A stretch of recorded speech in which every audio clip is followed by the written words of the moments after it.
اللہ تعالیٰ نے قرآن مجید میں ارشاد فرمایا ان هذا القرآن يهدي للتي هي اقوم ويبشر المؤمنين الذين يعملون الصالحات ان لهم اجرا كبيرا کہ وہ لوگ یاد رکھیے کہ بے شک یہ قرآن مجید، یہ کتاب یہدی للتی ہی اقوم، ان لوگوں کے لیے باعث رشد و ہدایت ہے جو واقعی سیدھی راہ کے متلاشی ہیں۔ قرآن مجید ایک کتاب ہدایت ہے۔ قرآن مجید جس کے نزول کا مقصد ہی انسان کی رشد و ہدایت ہے کہ انسان اپنی زندگی کس طرح سے گزارے، انسان کا اس دنیا میں آنے کا حقیقی مقصد کیا ہے، اور انسان نے اس دنیا میں زندگی گزارنے کے بعد آخرت میں اس کے ساتھ کیا معاملہ کیا جائے گا۔ نبی کریم صلی اللہ علیہ وسلم کی زندگی کا جو سب سے بڑا معجزہ جو آپ کو عطا کیا گیا وہ یہی قرآن مجید ہے۔ آج ہم اس قرآن مجید کا مختصر تعارف آپ کے سامنے رکھیں گے، اور یہ بھی کہ اس قرآن مجید کی جو غرض و غایت ہے وہ کیا ہے، اور اس غرض و غایت کو کس طرح سے حاصل کیا جا سکتا ہے۔ تو معزز سامعین و سامعات، اللہ تعالیٰ نے جو اس قرآن مجید کا تعارف خود قرآن مجید میں ہی کروایا ہے وہ کچھ اس طرح سے ہے۔ اللہ نے فرمایا وَإِنَّهُ لَتَنزِيلُ رَبِّ الْعَالَمِينَ نَزَلَ بِهِ الرُّوحُ الْأَمِينُ عَلَى قَلْبِكَ لِتَكُونَ مِنَ الْمُنذِرِينَ بِلِسَانٍ عَرَبِيٍّ مُبِينٍ إِنَّهُ لَتَنزِيلُ رَبِّ الْعَالَمِينَ کہ یہ قرآن مجید رب العالمین کی طرف سے نازل کردہ ہے۔ نزل بِهِ الرُّوحُ الْأَمِينُ اسے ایک امانت دار فرشتہ لے کر نازل ہوا ہے۔ نزل بِهِ الرُّوحُ الْأَمِينُ عَلَى قَلْبِكَ لِتَكُونَ مِنَ الْمُنذِرِينَ اور یہ قرآن مجید اے نبی صلی اللہ علیہ وسلم آپ کے قلب اطہر پر اس لیے نازل کیا گیا ہے لِتَكُونَ مِنَ الْمُنذِرِينَ تاکہ آپ ڈرانے والوں میں سے ہو جائیں۔ بِلِسَانٍ عَرَبِيٍّ مُبِينٍ اور یہ قرآن مجید خالصتاً عربی زبان میں نازل کیا گیا ہے۔ قرآن مجید کی اس آیت میں قرآن مجید ہی کا تعارف یا قرآن مجید کی تعریف بیان کی گئی ہے۔ نبی کریم صلی اللہ علیہ وسلم کی 20 احادیث ایسی ہیں کہ جن کو سننے اور پڑھنے سے یہ سننے والے کو، پڑھنے والے کو یہ یقین ہو جاتا ہے کہ یہی قرآن مجید کی تعریف ہے۔ مثال کے طور پر میں ایک حدیث آپ کے سامنے رکھتا ہوں کہ جسے حضرت علی رضی اللہ تعالی عنہ نے روایت کیا ہے۔ وہ فرماتے ہیں کہ رسول اللہ صلی اللہ علیہ وسلم نے فرمایا کہ میرے بعد ایک وقت آئے گا کہ فتنے بہت زیادہ ہو جائیں گے، سارے لوگ فتنوں میں تقسیم ہو جائیں گے، فتنوں میں مبتلا ہو جائیں گے۔ تو حضرت علی رضی اللہ تعالی عنہ نے فرمایا ہم نے رسول اللہ صلی اللہ علیہ وسلم سے یہ پوچھا کہ یا رسول اللہ یہ بتلائیے کہ ان فتنوں سے نکلنے کی راہ کیا ہے، ہم ان فتنوں سے باہر کیسے نکل سکتے ہیں؟ تو حضور علیہ السلام نے پھر یہ ارشاد فرمایا کہ اگر تم ان فتنوں سے نکلنا چاہتے ہو، ان فتنوں سے بچنا چاہتے ہو، جب یہ فتنے تمہیں چہار طرف سے گھیر لیں گے تو اگر تم چاہو کہ ان فتنوں سے نکلو تو ان سے نکلنے کا راستہ صرف اور صرف قرآن مجید ہی سے ہوگا۔ اور کون سی کتاب یا کون سا قرآن جس میں فیہ نبأ من کان قبلکم وخبر ما بعدکم، وہ کتاب، وہ قرآن جس قرآن کے اندر تم سے پہلی جو اقوام ہیں ان کی اخبار بھی ہیں، ان کے قصص بھی ہیں، ان کو کن وجوہات کی بنا پر، کن وجوہات کی بنیاد پر ان کو تہس نہس کیا گیا، ان کے اندر کون سی برائیاں جو جنم لیں، کون سی برائیوں نے جب ان جڑیں پکڑیں تو اللہ تعالیٰ نے ان کو تباہ و برباد کر دیا۔ اور اسی طرح بعد میں آنے والی اقوام ان کی خبریں بھی ہیں، ان کا مستقبل بھی ہے کہ ایسے لوگ بھی آئیں گے جن کے اندر ایسی ایسی نشانیاں ہوں گی، اگر ان کے اندر یہ برائیاں آئیں گی تو ان کے اوپر اس طرح کا عذاب کا نزول ہوگا۔ یہ ہے اس حدیث کا مطلب جسے حضرت علی نے روایت کیا ہے کہ فیہ نبأ من کان قبلکم وخبر ما بعدکم۔ اس کے بعد حضور علیہ السلام نے اس قرآن مجید کی اور بھی بہت سی صفات ذکر کیں اور پھر فرمایا وَهُوَ الصِّرَاطُ الْمُسْتَقِيمُ وَهُوَ حَبْلُ اللَّهِ الْمَتِينُ وَهُوَ الذِّكْرُ الْحَكِيمُ وَهُوَ الصِّرَاطُ الْمُسْتَقِيمُ۔ یہ قرآن مجید ہی ہے جو اللہ کی رسی ہے، اور جو اللہ کی رسی کو تھام لے گا وہ کبھی بھی پھر اس کے قدم ڈگمگائیں گے نہیں، وہ گمراہ نہیں ہوگا، وہ ہمیشہ صحیح راستے پر صراط مستقیم پر رہے گا۔ وَهُوَ الذِّكْرُ الْحَكِيمُ وَهُوَ الصِّرَاطُ الْمُسْتَقِيمُ۔ تو اس حدیث مبارکہ میں بھی حضور علیہ السلام کی زبان سے قرآن مجید کی صفات کا تذکرہ ہے، قرآن مجید کی تعریف ہے، قرآن مجید کا تعارف اس حدیث میں بھی بیان ہوا ہے۔ اسی طرح حضرات صحابہ اکرام رضوان اللہ علیہم اجمعین اور ان کے بعد جو تابعین اور جو علماء آئیں، انہوں نے جب باقاعدہ طور پر قرآن مجید کی تعریف کو الفاظ میں بند کیا یا اپنے الفاظ میں ذکر کیا، ایک تو قرآن مجید میں قرآن مجید کی صفات ہیں، اسی طرح احادیث میں قرآن مجید کی صفات مذکور ہیں، لیکن بعد میں آنے والے علماء نے ان احادیث اور ان قرآن مجید کی آیات سے استفادہ کرتے ہوئے باقاعدہ طور پر قرآن مجید کی تعریف جو نقل کی ہے، جو علوم القرآن کی کتابوں میں ہے، وہ اس طرح سے ہے کہ قرآن مجید اللہ کی وہ کتاب جسے اللہ نے رسول اللہ صلی اللہ علیہ وسلم پر حضرت جبرائیل علیہ السلام جو اللہ تعالیٰ کے ایک مقرب فرشتے ہیں ان کے ذریعے نازل کیا، جو ایک زندہ و جاوید معجزہ ہے، جس کی تلاوت کرنا عبادت ہے، جو حضور علیہ السلام سے لے کر آج تلک ایک متواتر طریقے سے، مسلسل طریقے سے ہم تک پہنچا ہے۔ علماء نے یہ قرآن مجید کی تعریف اپنی علوم القرآن کی کتابوں میں نقل کی ہے، اور اس کا مقصد کیا ہے؟ قرآن مجید میں اس کے نزول کا مختلف جو مقاصد بیان کیے ہیں ان میں سے ایک ہے وَأَنزَلْنَا إِلَيْكَ الذِّكْرَ لِتُبَيِّنَ لِلنَّاسِ مَا نُزِّلَ إِلَيْهِمْ۔ قرآن مجید جو نازل کیا گیا ہے نا، اس کے نزول کا مقصد یہ ہے لِتُبَيِّنَ لِلنَّاسِ مَا نُزِّلَ إِلَيْهِمْ، یوں کہہ لیجئے کہ نبی کریم صلی اللہ علیہ وسلم کی بعثت کا کہ جو مقاصد تھے ان میں سے ایک مقصد یہ بھی تھا کہ جو اللہ کی طرف سے ان پر قرآن مجید کی صورت میں نازل کیا گیا ہے اس کی تبیین، اس کی تشریح، اس کی وضاحت فرما دیں۔ وَأَنزَلْنَا إِلَيْكَ الذِّكْرَ لِتُبَيِّنَ لِلنَّاسِ مَا نُزِّلَ إِلَيْهِمْ۔ آپ جو ان کی طرف نازل کیا گیا ہے جب وضاحت فرما دیں گے تو ہو سکتا ہے کہ لوگ جو سننے والے ہیں ان کے عقل اور ان کے دل میں اس قرآن مجید کے نور سے، قرآن مجید کی ہدایت سے ہدایت کی چنگاری جل اٹھے اور وہ اس ہدایت کی کتاب کو پکڑ لیں اور ہدایت کی راہ کو پا لیں۔ لِتُبَيِّنَ لِلنَّاسِ مَا نُزِّلَ إِلَيْهِمْ وَلَعَلَّهُمْ يَتَفَكَّرُونَ، تاکہ وہ بھی غور و فکر کرنے لگ جائیں۔ تو نبی کریم صلی اللہ علیہ وسلم نے اس مقصد بعثت کو بڑی خوبصورتی کے ساتھ ساری زندگی نبھایا۔ نبی کریم صلی اللہ علیہ وسلم کس طرح سے قرآن مجید کی تفسیر بیان کیا کرتے تھے؟ ہمارے ہاں عموماً یہ ایک مغالطہ ہے، یا بعض لوگ یہ کہتے ہیں کہ نبی کریم صلی اللہ علیہ وسلم نے قرآن مجید کی مکمل تفسیر بیان نہیں فرمائی ہے،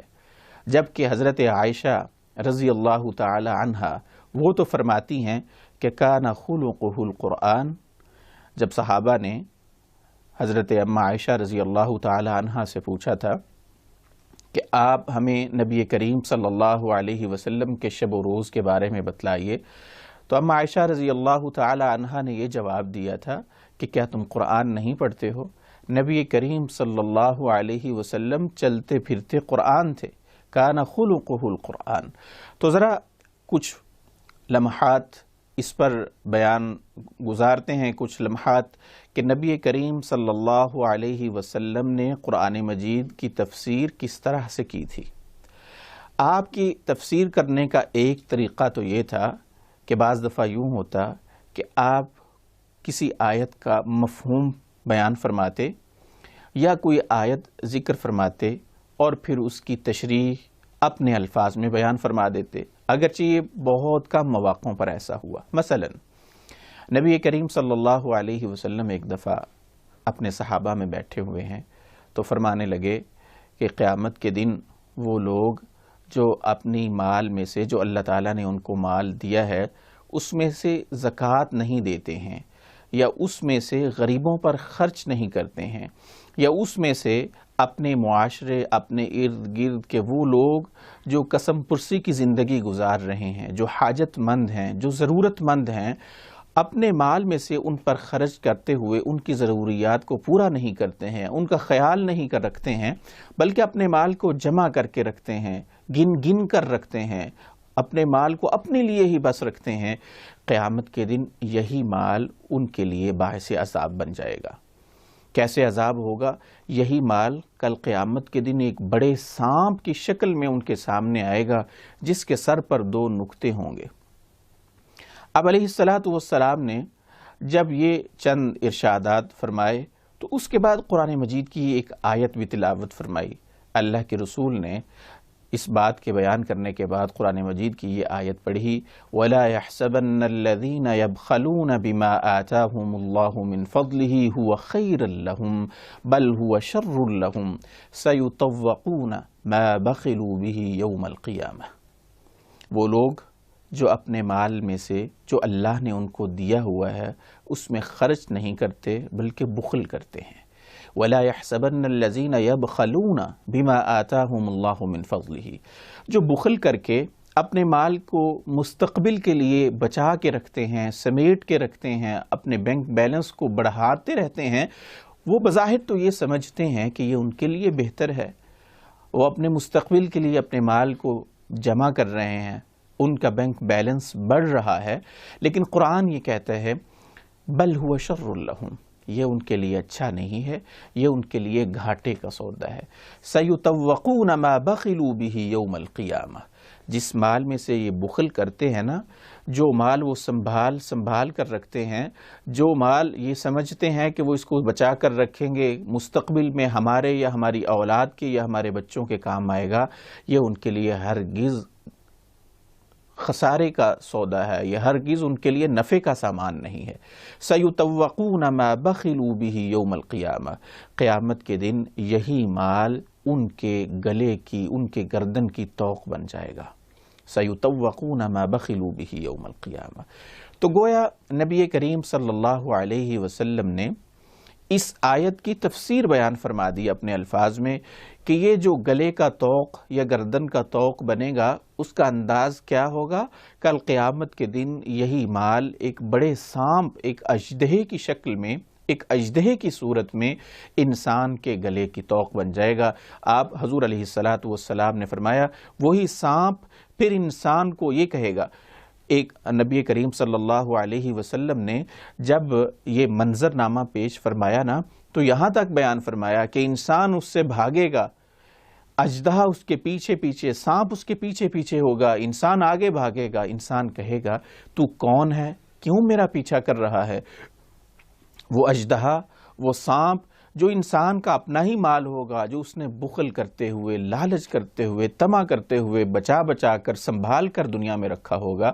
تو وہ کہے گا انا کنزکا انا مالکا، دنیا میں تم مجھ سے اتنی محبت کرتے تھے، مجھے بچا بچا کر رکھتے تھے، لوگوں کی حق تلفی کرتے تھے، لوگوں پر ظلم کر کے مجھے اکٹھا کرتے تھے، آج تم مجھ سے بھاگتے ہو، میں وہی تمہارا مال ہوں جس سے تم دنیا میں محبت کرتے تھے۔ انا کنزکا انا مالکا، میں تمہارا مال ہوں، میں تمہارا خزانہ ہوں۔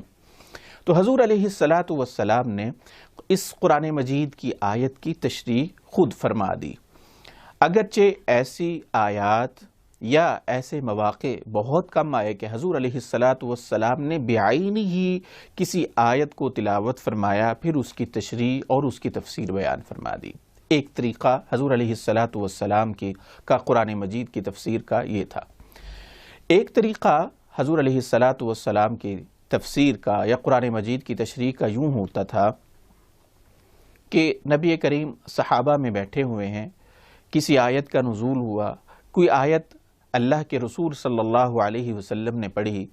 تو صحابہ کو اشکال ہوا، صحابہ کے ذہن میں کچھ سوال وارد ہوا، تو صحابہ اکرام رضوان اللہ علیہم اجمعین وہ سوال نبی کریم صلی اللہ علیہ وسلم کے سامنے رکھتے، تو حضور علیہ السلام اس آیت مبارکہ کی تشریح فرما دیتے اور اس کے ذریعے صحابہ اکرام رضوان اللہ علیہم اجمعین کا سوال کا جواب بھی اس میں ہوتا یا اشکال ہوتا وہ رفع ہو جاتا۔ مثال کے طور پر قرآن مجید میں اللہ تعالیٰ نے فرمایا ہے الذین آمنوا ولم يلبسوا ایمانہم بظلم اولئک لہم الامن وہم مہتدون۔ قیامت کے دن وہ لوگ جو ایمان لائے، ولم یلبسوا ایمانہم بظلم، اور اپنے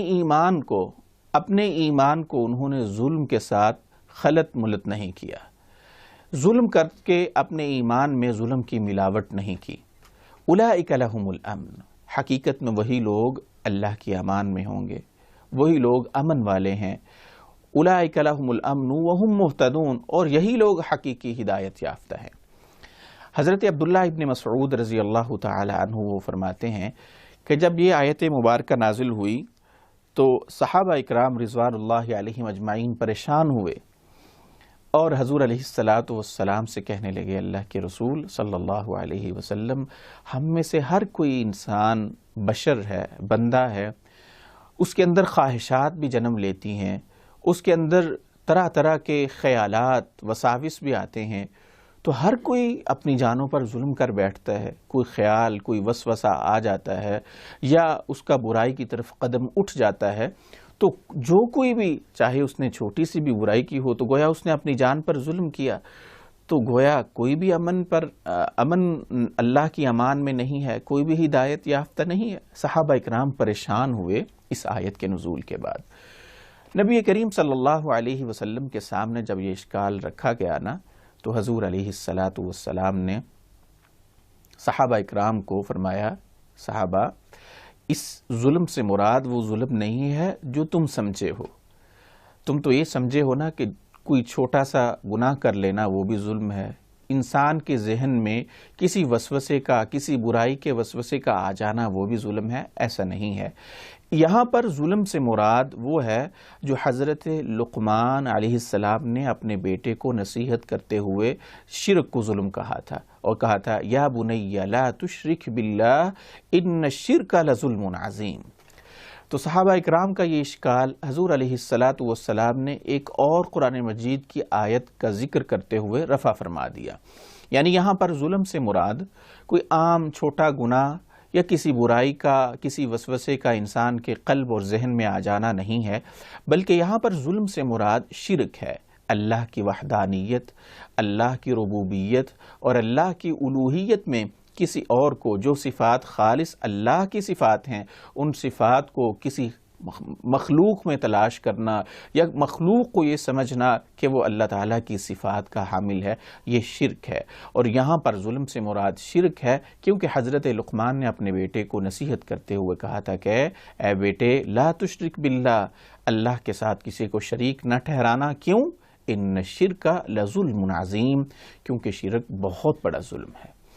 تو گویا نبی کریم صلی اللہ علیہ وسلم نے صحابہ کا اشکال رفع فرما دیا اپنی طرف سے اس قرآن مجید کی تفسیر کرتے ہوئے۔ اسی طرح حضرت ایک اور صحابی ہیں، وہ رسول اللہ صلی اللہ علیہ وسلم کے سامنے حاضر ہو کے کہتے ہیں اللہ کے رسول، جب یہ آیت نازل ہوئی کُلُوا وَاشْرَبُوا حَتَّى يَتَبَيَّنَ لَكُمُ الْخَيْطُ الْأَبْيَضُ مِنَ الْخَيْطِ الْأَسْوَدِ مِنَ الْفَجْرِ،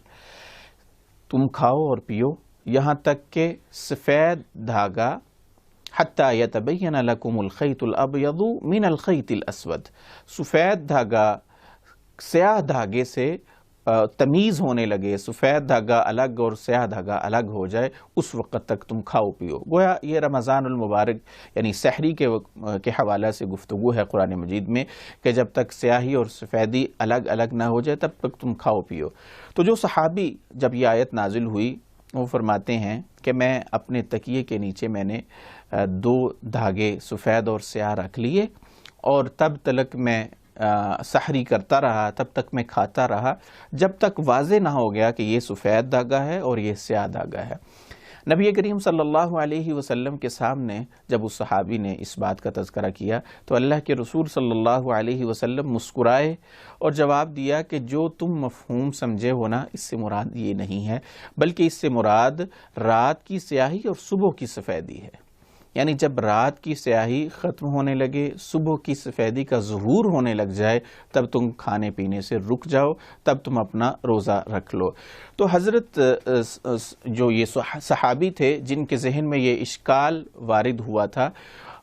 نبی کریم صلی اللہ علیہ وسلم نے اپنی تفسیر سے، اپنی تشریح سے اس صحابی کا اشکال بھی رفع فرما دیا، اور کلوا واشربوا حتی یتبین لکم الخیط الابیض من الخیط الاسود من الفجر، اس آیت مبارکہ کی تفسیر بھی فرما دی۔ یہ نبی کریم صلی اللہ علیہ وسلم کی تشریح اور قرآن مجید کی تفسیر کا ایک اور اسلوب تھا۔ اسی طرح جو احکام ہیں، یا جو یوں کہہ لیجئے جو جن کاموں سے روکا گیا ہے، نماز پڑھنے کا انداز کیا ہو، قرآن مجید میں ہے نا، اقیموا الصلاۃ، نماز قائم کرو۔ نماز کیسے قائم کرنی ہے؟ حضور علیہ الصلاۃ والسلام نے اپنی زندگی میں جو نمازیں پڑھیں، حضور علیہ الصلاۃ والسلام نے نماز پڑھنے کے بارے میں جو احکامات بیان فرمائے، وہ اسی آیت ہی کی تو تشریح ہیں، اقیموا الصلاۃ۔ اور اسی طرح آتوا الزکاۃ، زکوٰۃ دو۔ زکوٰۃ کس کو دینی ہے، زکوٰۃ کب دینی ہے، زکوٰۃ کا نصاب کیا ہے، یہ حضور علیہ الصلاۃ والسلام نے بیان فرمایا ہے، اور یہ وآتوا الزکاۃ کی تشریح ہے۔ تو گویا حضور علیہ الصلاۃ والسلام نے اپنی ساری زندگی مختلف انداز سے، اپنے اعمال سے، اپنے افعال سے، اور اسی طرح اپنے بیانات سے قرآن مجید ہی کی تو تفسیر کی ہے۔ اسی لیے تو اما عائشہ رضی اللہ تعالی عنہا، جب ان سے یہ پوچھا گیا تھا کہ ہمیں بتلائیے حضور علیہ الصلاۃ والسلام کے شب و روز کے بارے میں، تو انہوں نے فرمایا تھا کان خلقہ القرآن، ان کا خلق قرآن ہی تو ہے، وہ قرآن مجسم ہیں، وہ چلتے پھرتے قرآن ہیں۔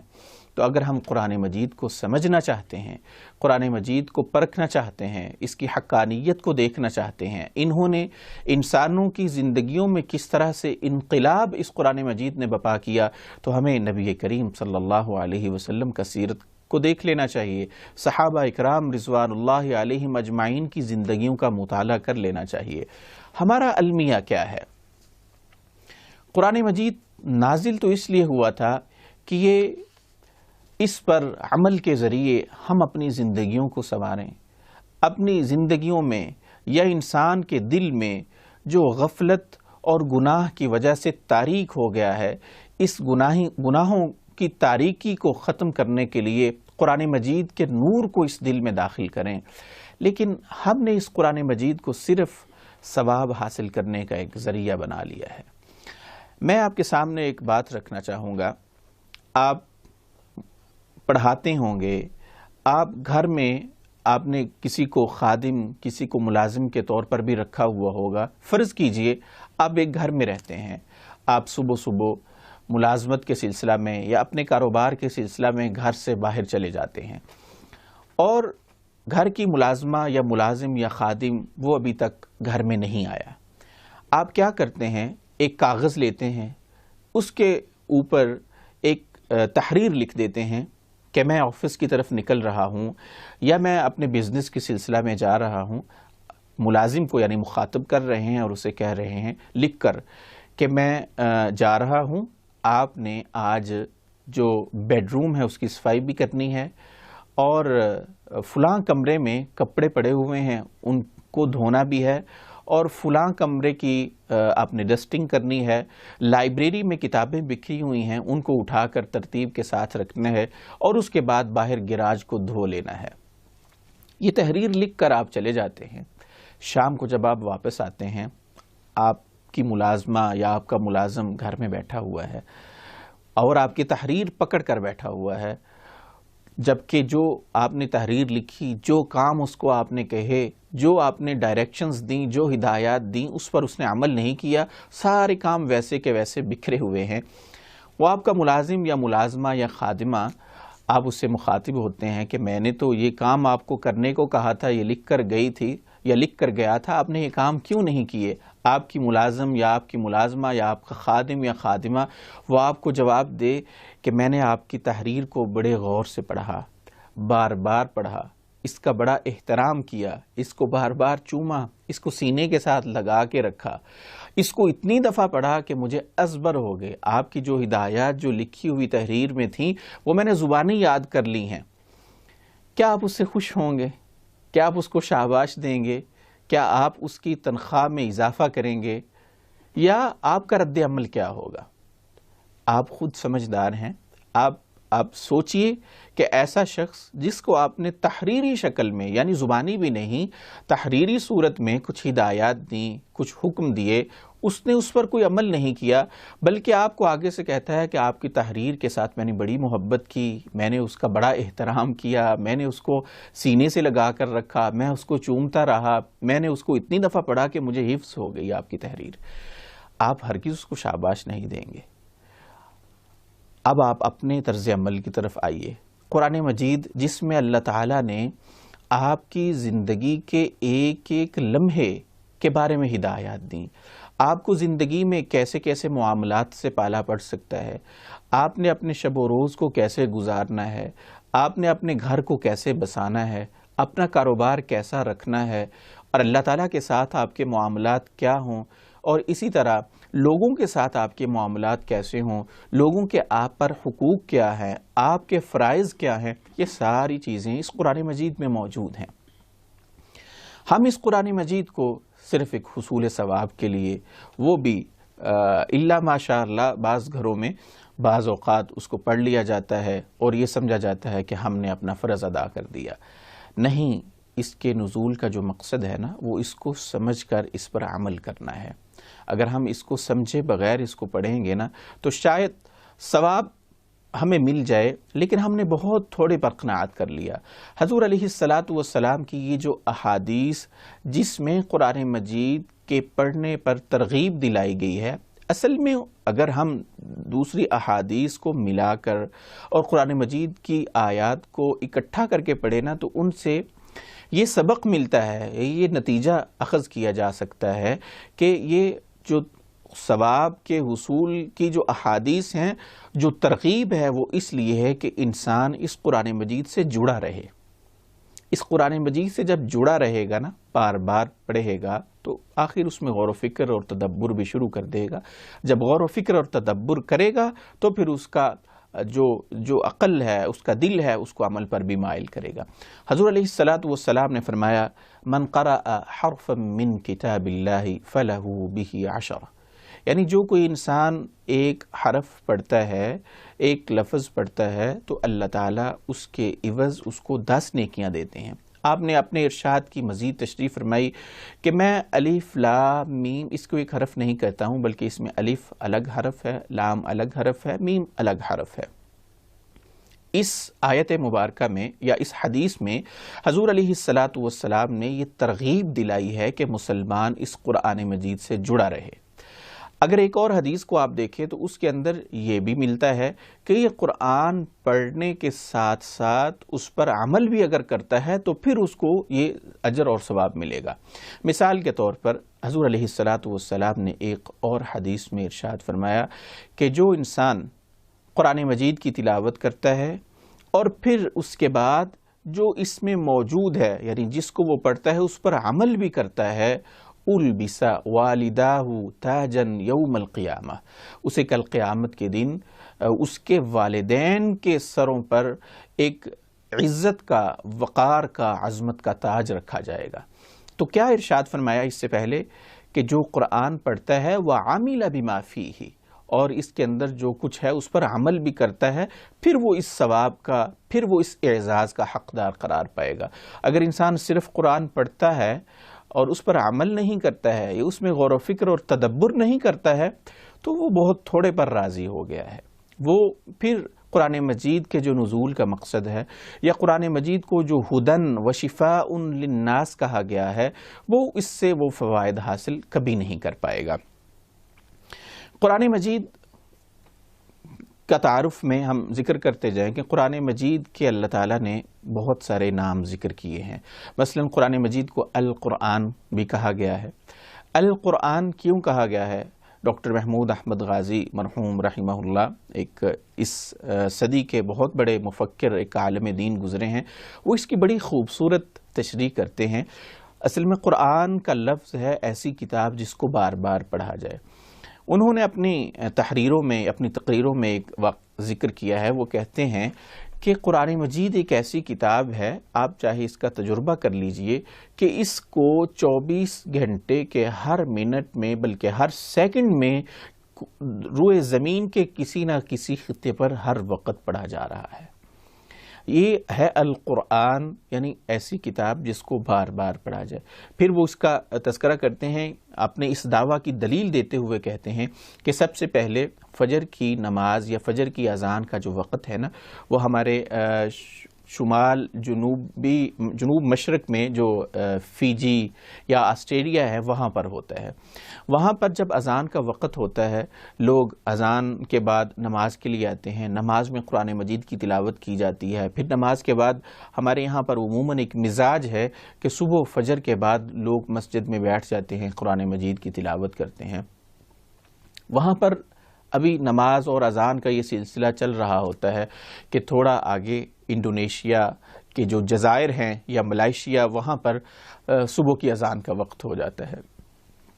ابھی فیجی اور آسٹریلیا میں یعنی صبح کی نمازیں چل رہی ہیں، لوگ نماز کے بعد ذکر و اذکار میں تلاوت میں مشغول ہیں کہ ملائیشیا اور انڈونیشیا میں اذان کا وقت ہوا۔ جب وہاں پر اذان ہوئی، لوگ نماز کے لیے آئے، نماز میں قرآن مجید کی تلاوت کی گئی، نماز کے بعد قرآن مجید کو پڑھا گیا۔ ابھی ملائیشیا اور انڈونیشیا میں ابھی یہی سلسلہ چل رہا ہوتا ہے کہ آگے بنگلہ دیش میں اذان کا، فجر کی اذان کا وقت ہو جاتا ہے، وہاں پر یہ سلسلہ شروع ہو جاتا ہے۔ ابھی وہاں پر یہی اذان کا وقت ہوتا ہے، یعنی نماز پڑھی جا رہی ہوتی ہے کہ بھارت میں، پاکستان میں یہاں پر نماز صبح کی اذان کا وقت ہو جاتا ہے۔ یہاں سے آگے نکل کر جیسے ہی یہ سلسلہ یہ ہمارے مغرب کی طرف جائے، بلوچستان سے آگے ایران یا سعودی عربیہ میں پہنچتا ہے نا، تو فیجی میں ظہر کی اذان کا وقت ہو جاتا ہے۔ یوں یہ سلسلہ قرآن مجید پڑھنے، اور آپ کو پتہ ہے کہ ہر نماز میں قرآن مجید پڑھا جاتا ہے، یہ ایک سادہ سے طریقے سے انہوں نے سمجھانے کی کوشش کی۔ یہ جو قرآن کا نام القرآن ہے نا، جسے قرآن مجید میں بھی اس کا ذکر کیا گیا ہے کہ یہ قرآن ہے، یہ کتاب جو قرآن ہے، قرآن کا مطلب ہے بار بار پڑھی جانے والی کتاب، تو اس طرح سے یہ بار بار ہر وقت ہر لحظہ یہ پڑھی جانے والی کتاب ہے، اسی لیے اسے القرآن کہا گیا ہے۔ اسی طرح ایک اور مشہور نام اس کتاب کا یعنی قرآن مجید کا وہ الکتاب ہے، ذالک الکتاب لا ریب فیہ ھدی للمتقین۔ اسی طرح ایک اور مشہور نام الفرقان ہے۔ اللہ تعالیٰ نے فرمایا تبارک الذی نزل الفرقان علی عبدہ لیکون للعالمین نذیرا۔ اسی طرح ایک اور مشہور نام، ویسے تو اور بہت سارے اس کے صفاتی نام ہیں، لیکن 4 مشہور نام ہیں اس کا، اور وہ ہے ذکر۔ قرآن مجید میں اسے کہا گیا ہے کہ انا نحن نزلنا الذکر وانا لہ لحافظون، اور فرمایا وانزلنا الیک الذکر لتبین للناس ما نزل الیہم ولعلہم یتفکرون۔ قرآن مجید کا جو موضوع ہے، یعنی جس ہر کتاب، ہر تصنیف، وہ ضرور کسی نہ کسی موضوع پر لکھی جاتی ہے۔ کوئی فلسفے کی کتاب ہوتی ہے، کوئی معاشیات کی کتاب ہوتی ہے، کوئی سماجیات کی کتاب ہوتی ہے، کوئی ریاضی، کوئی بایو، کوئی کیمسٹری، کوئی میتھمیٹکس، یعنی ہر کتاب کا کوئی نہ کوئی خاص موضوع ہوتا ہے۔ اسی خاص اسپیشلائزڈ موضوع پر اس کتاب کے اندر تحریریں، تجربات موجود ہوتی ہیں۔ تو قرآن مجید کا موضوع کیا ہے؟ قرآن مجید کیا یہ فلسفہ کی کتاب ہے؟ کیا یہ سماجیات کی کتاب ہے؟ یا یہ کیا معاشرتی کتاب ہے؟ اگرچہ یہ جتنے علوم ہیں ان کی بنیاد اس قرآن مجید کے اندر موجود ہے، کہیں نہ کہیں اس حوالوں سے قرآن مجید میں اس کی بنیاد، اساس کی، ہر طرح کے علم کی اساس قرآن مجید میں موجود ہے۔ لیکن اصل موضوع قرآن کا کیا ہے؟ قرآن مجید کا اصل موضوع وہ انسان ہے۔ لِيُخْرِجَ النَّاسَ مِنَ الظُّلُمَاتِ إِلَى النُّورِ، کہ یہ جو انسان ہے نا، یہ اپنی زندگی کس طرح سے گزارے، انسان گمراہی سے کس طرح سے نکلے، انسان کہاں سے آیا ہے،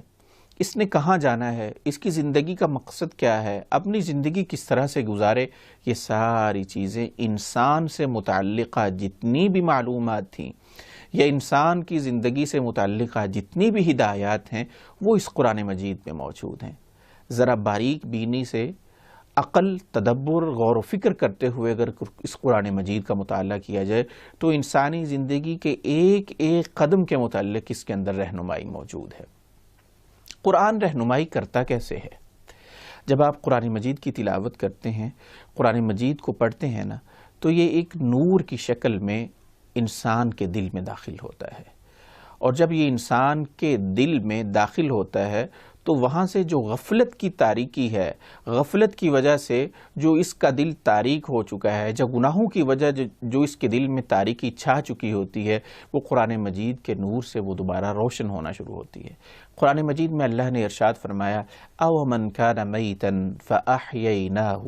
وجعلنا له نورا یمشی بہ فی الناس کمن مثلہ فی الظلمات لیس بخارج منہا، جو او من کان میتا، جو میت ہے، جو مردہ ہے، جو حرکت نہیں کر سکتا، فاحییناہ، پھر ہم نے اس کو زندگی بخشی، او من کان میتا فاحییناہ وجعلنا له نورا یمشی بہ، نہ صرف یہ کہ اس کو زندگی بخشی بلکہ اس کے لیے ایک نور کا انتظام کر دیا جس کی روشنی میں وہ چلتا ہے، اپنی زندگی کی راہوں کا تعین کرتا ہے، وہ اپنے آگے آگے دیکھتا ہے کہ میں نے کس طرف کو مڑنا ہے، میرا طریق کیا ہے، میرا راستہ کیا ہے۔ کیا وہ اس شخص کی مانند ہے؟ کمن مثلہ فی الظلمات، اس شخص کی مانند ہو سکتا ہے جو تاریکی میں ڈوبا ہوا ہے، جس کے چہار اطراف تاریکی ہی تاریکی ہے، اندھیرا ہی اندھیرا ہے۔ کمن مثلہ فی الظلمات لیس بخارج منہا، اور اس کو کوئی رستہ ہی دکھائی نہیں دیتا کہ جس سے وہ نکل کر اس تاریکی سے جان چھڑائے۔ تو گویا اس آیت مبارکہ میں جو نور، جو روشنی کہا گیا ہے وہ قرآن مجید کی روشنی ہے۔ کیوں؟ اللہ نے ایک اور جگہ پر ارشاد فرمایا، وَكَذَلِكَ أَوْحَيْنَا إِلَيْكَ رُوحًا مِّنْ أَمْرِنَا مَا كُنْتَ تَدْرِي مَا الْكِتَابُ وَلَا الْإِيمَانُ وَلَكِنْ جَعَلْنَاهُ نُورًا۔ اللہ تعالیٰ فرماتے ہیں ہم نے آپ کی طرف ایک ایسا روح، وَكَذَلِكَ أَوْحَيْنَا إِلَيْكَ رُوحًا مِّنْ أَمْرِنَا، ہم نے اپنے حکم سے آپ کی طرف ایسی روح کو وحی کیا ہے کہ جس کی موجودگی میں جس سے پہلے ما كنت تدری ما الکتاب ولا الایمان، اس سے پہلے آپ کو علم نہیں تھا کہ کتاب کیا ہے، ایمان کی روشنی کیا ہے، اسلام کیا ہے، اس کے بارے میں جب اس کے بارے میں آپ کو علم نہیں تھا، جیسے ہی اس نور کا نزول ہوا ہے تو آپ روشنی میں آ گئے ہیں، اور اس نور کی بدولت اللہ تعالیٰ فرماتے ہیں کہ ہم اپنے بندوں میں سے جسے چاہتے ہیں ہدایت دیتے ہیں، اس نور پر جسے چاہتے ہیں چلاتے ہیں۔ وہ نور کیا ہے؟ قرآن مجید ہی تو ہے۔ ایک دفعہ صحابہ اکرام رضوان اللہ علیہم اجمعین نے قرآن مجید کی آیت افمن شرح اللہ صدرہ للاسلام فہو علی نور من ربہ کے بارے میں پوچھا، اے اللہ کے رسول صلی اللہ علیہ وسلم، اس سے مراد کیا ہے؟ تو حضور علیہ السلام نے اس کا جواب دیتے ہوئے ارشاد فرمایا تھا کہ اس سے مراد قرآن مجید ہے، قرآن مجید کا نور ہے۔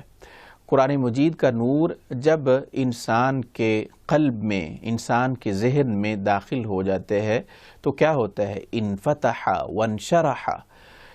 انسان کا دل کھل اور کھل جاتا ہے۔ صحابہ اکرام رضوان اللہ علیہم اجمعین پوچھنے لگے، اللہ کے رسول صلی اللہ علیہ وسلم ذرا یہ تو بتلائیے کہ اس کی علامات کیا ہیں کہ انسان کے دل میں یہ نور قرآن یا قرآن کا نور داخل ہو چکا ہے؟ تو حضور علیہ السلام نے فرمایا کہ اس کی نشانی اور علامت یہ ہے کہ انسان اللہ کی طرف رجوع کرنے لگ جاتا ہے، الانابۃ الی دار الخلود، انسان ہمیشہ کل اس کے ساتھ کیا ہونے والا ہے، اللہ کی طرف جا کر اس سے جو سوال و جواب ہونے ہیں، اللہ کے دربار میں جب حاضری ہونی ہے، اس کی فکر اس کو لاحق ہو جاتی ہے، الانابۃ الی دار الخلود، اور اس کا دل دنیا سے اچاٹ ہو جاتا ہے۔ اور پھر جب دل دنیا سے اچاٹ ہو جاتا ہے تو پھر اس کو ہر وقت موت کی فکر کھائے رکھتی ہے، والاستعداد للموت قبلہ، یعنی موت آنے سے پہلے اسے اس کی فکر لاحق ہو جاتی ہے، اس کو پریشانی ہونے لگتی ہے کہ میں نے آخر مرنا ہے، میں نے آخر اللہ کی طرف پلٹ کر جانا ہے، تو اس فکر میں وہ اپنی زندگی گزارنا شروع کر دیتا ہے۔ تو جب انسان اس فکر میں اپنی زندگی گزارنا شروع کر دے کہ میں نے اللہ کے سامنے حاضر ہونا ہے، میں نے اللہ کے دربار میں اپنی زندگی کے ایک ایک شب، ایک ایک لمحے کی اللہ کو جواب دہی کا تصور جب انسان کے ذہن میں آ جاتا ہے نا، تو یہ اس کے لیے خوشخبری ہے، اور اس کو یہ سمجھ جانا چاہیے کہ اللہ نے اس کا سینے کو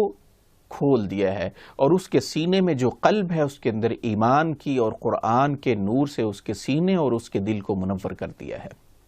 افمن شرح اللہ صدرہ للاسلام فہو علی نور من ربہ۔ تو معزز سامعین و سامعات، قرآن مجید جس بات پر میں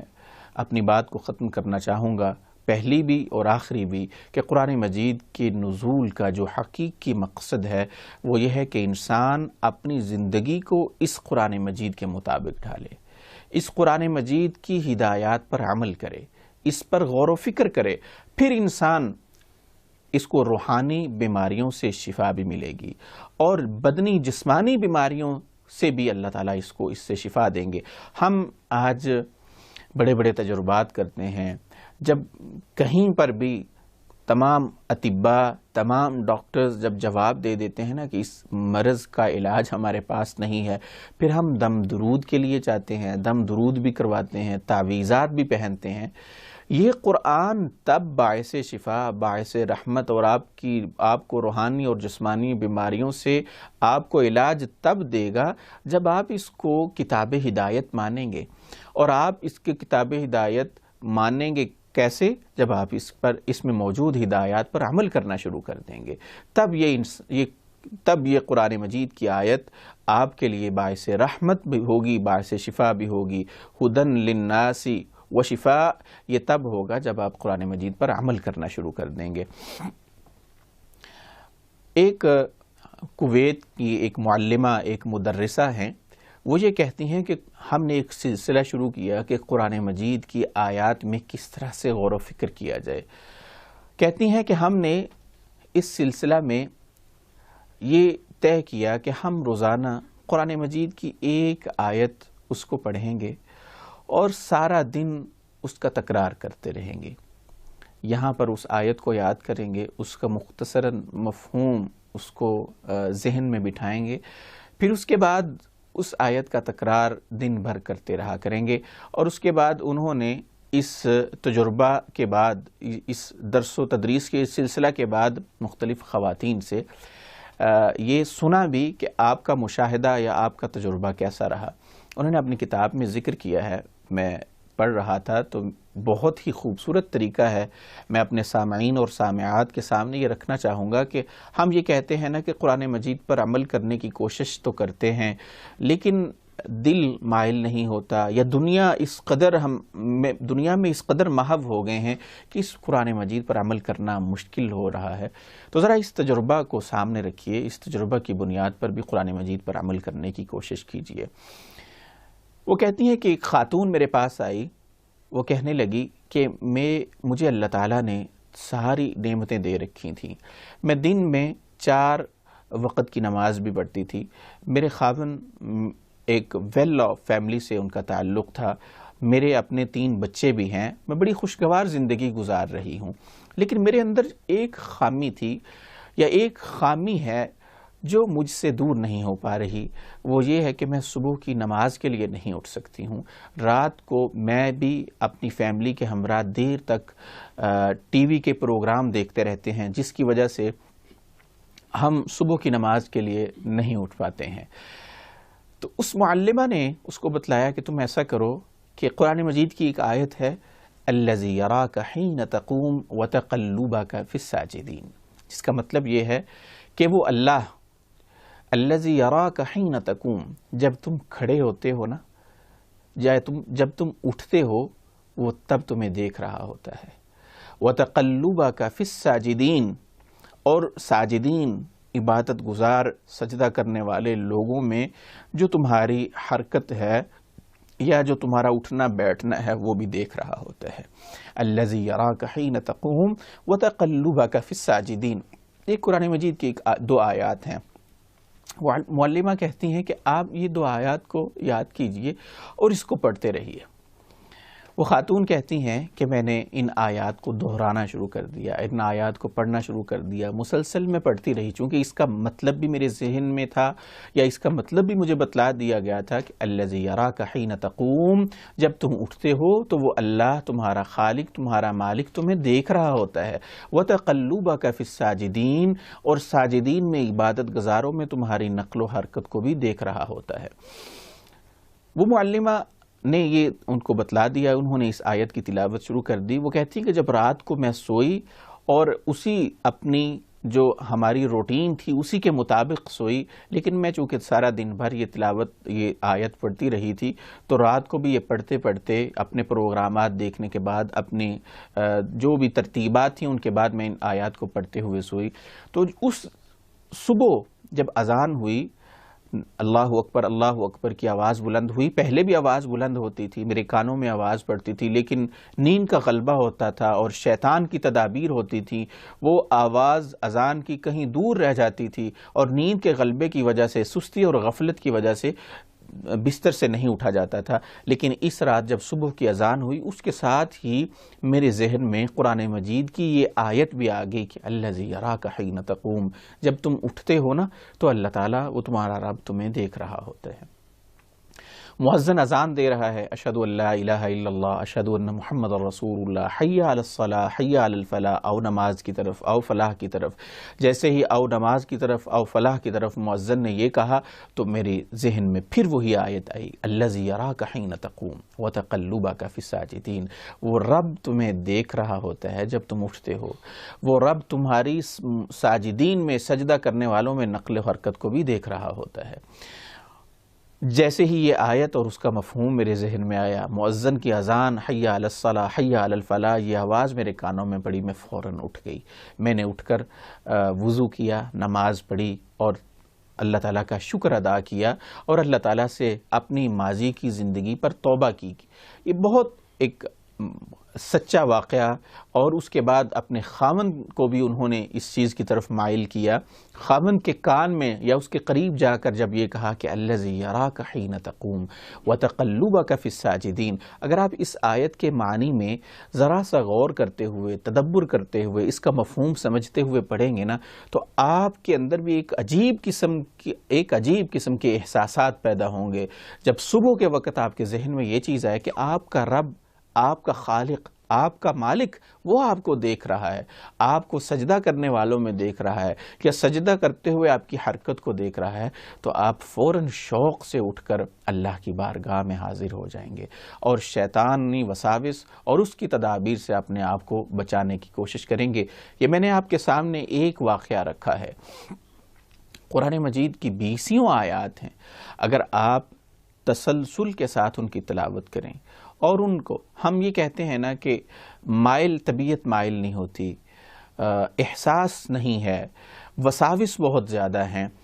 ذرا اس طریقہ سے قرآن مجید کی اس نیت سے کہ قرآن مجید پر ہم نے عمل کرنا ہے، اس کو اپنا اوڑھنا بچھونا بنانا ہے۔ کتاب انزلناہ الیک مبارک لیدبروا آیاتہ، قرآن تو یہ کہتا ہے کہ ہم نے یہ نازل ہی اس لیے کیا تاکہ لوگ اس میں غور و فکر کریں، یہ باعث برکت ہے ان لوگوں کے لیے جو قرآن میں غور و فکر کرتے ہیں۔ افلا یتدبرون القرآن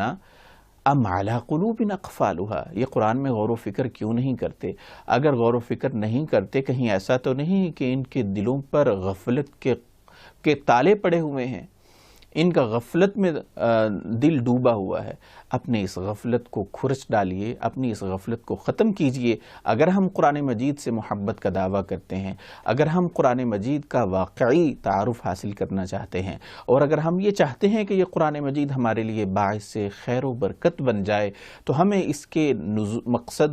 نزول کا جو مقصد ہے اس کی طرف پلٹنا ہوگا، اور اس کے نزول کا مقصد اس کے اندر جو ہدایات ہیں اس کے مطابق اپنی زندگی کو ڈھالنا ہے، اور اس کے مطابق اپنی زندگی زندگی کو ہم تبھی ڈھال سکتے ہیں جب ہم اس کو پڑھتے ہوئے غور و فکر کریں، اس کی آیات میں غور و فکر اور تدبر کریں۔ جب تک ہم اس کی آیات میں غور و فکر اور تدبر نہیں کریں گے، ہم اس کے مقصد نزول کو نہیں پہنچ سکتے، اور جب تک اس کے مقصد نزول کو ہی نہیں پہنچیں گے تو تب ہم اس کے خیر و برکت سے کس طرح سے فائدہ حاصل کر سکتے ہیں۔ اللہ تعالی ہمیں اس قرآن مجید پر عمل کرنے کی توفیق عطا فرمائے، اور اس کو ہم کتاب ہدایت کہتے تو ہیں، اللہ تعالی حقیقتاً ہماری زندگیوں کو اس کتاب کے مطابق گزارنے کی توفیق عطا فرمائے، اور اسے ہماری زندگی کا ہمارا اوڑھنا بچھونا بنائے۔ والسلام علیکم ورحمۃ اللہ وبرکاتہ۔